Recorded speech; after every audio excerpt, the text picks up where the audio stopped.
રાજકોટના જેતપુરમાં ટ્રિપલ અકસ્માતની ઘટના બનવા પામી છે। સમાચાર સામે આવી રહ્યા છે રાજકોટથી। તો જેતપુર ખાતે ટ્રિપલ અકસ્માત સર્જાયો છે। રાજકોટના જેતપુરમાં ટ્રિપલ અકસ્માતની ઘટના બનવા પામી છે। તો આ ઘટનામાં પીથળિયા પાસે ટ્રક, ટેમ્પો અને કાર વચ્ચે અકસ્માત સર્જાયો છે। ટ્રિપલ અકસ્માત જોવા મળી રહ્યો છે। ટ્રકે ટેમ્પો તેમજ કારને અડફેટે લીધા છે, જેમાં 6 વ્યક્તિઓ ઈજાગ્રસ્ત થયા છે। તો હાલ ઘાયલોને જેતપુર સરકારી હોસ્પિટલ ખસેડાયા છે। રાજકોટના જેતપુરમાં ટ્રિપલ અકસ્માત સર્જાયો છે। પીઠળિયા પાસે ટ્રક, ટેમ્પો અને કાર વચ્ચે અકસ્માતની ઘટના બની છે। 6 વ્યક્તિઓ ઈજાગ્રસ્ત થયા છે। તો રાજકોટના જેતપુરથી ટ્રિપલ અકસ્માતની ઘટના સામે આવી રહી છે। આપ ટીવી સ્ક્રીન પર દ્રશ્યો જોઈ શકો છો। પીઠળિયા પાસે જ ટ્રક, ટેમ્પો અને કાર વચ્ચે અકસ્માત સર્જાયો છે। અકસ્માતના પગલે હાઈવે ઉપર ટ્રાફિક જામના દ્રશ્યો જોવા મળ્યા છે। સ્થાનિકોના ટોળેટોળા પણ જોવા મળ્યા છે। તો ટ્રકે ટેમ્પો તેમજ કારને અડફેટે લીધા છે, જે ટ્રિપલ અકસ્માતની ઘટના સામે આવી રહી છે।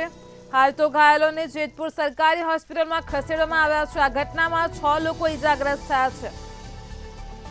તો રાજકોટના જેતપુરથી ટ્રિપલ અકસ્માતની ઘટના સામે આવી રહી છે। પીઠળિયા પાસે એક ટ્રકે ટેમ્પો તેમજ કારને અડફેટે લેતા 6 લોકો ઈજાગ્રસ્ત થયા છે। ઘાયલોને જેતપુરની સરકારી હોસ્પિટલમાં ખસેડ્યા છે। તો જેતપુરના પીઠળિયા પાસે ટ્રક, ટેમ્પો અને કાર વચ્ચે અકસ્માત સર્જાયો છે। રાજકોટથી ટ્રિપલ અકસ્માતની ઘટના સામે આવી રહી છે।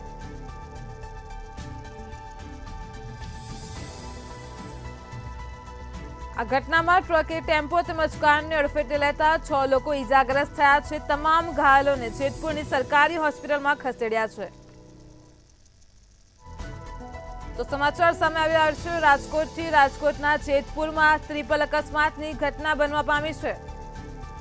પીઠળિયા પાસે ટ્રક, ટેમ્પો અને કાર વચ્ચે અકસ્માત સર્જાયો છે। આ ઘટનાને પગલે લોકોના ટોળેટોળા એકઠા થઈ ગયા છે। ટ્રાફિક જામના દ્રશ્યો પણ સામે આવ્યા છે। આ ઘટનામાં 6 લોકો ઈજાગ્રસ્ત થયા છે। તમામ ઘાયલોને જેતપુરની સરકારી હોસ્પિટલમાં ખસેડવામાં આવ્યા છે। તો પીઠળિયા પાસે ટ્રકે, ટેમ્પો અને કારને અડફેટે લેતા અકસ્માત સર્જાયો છે।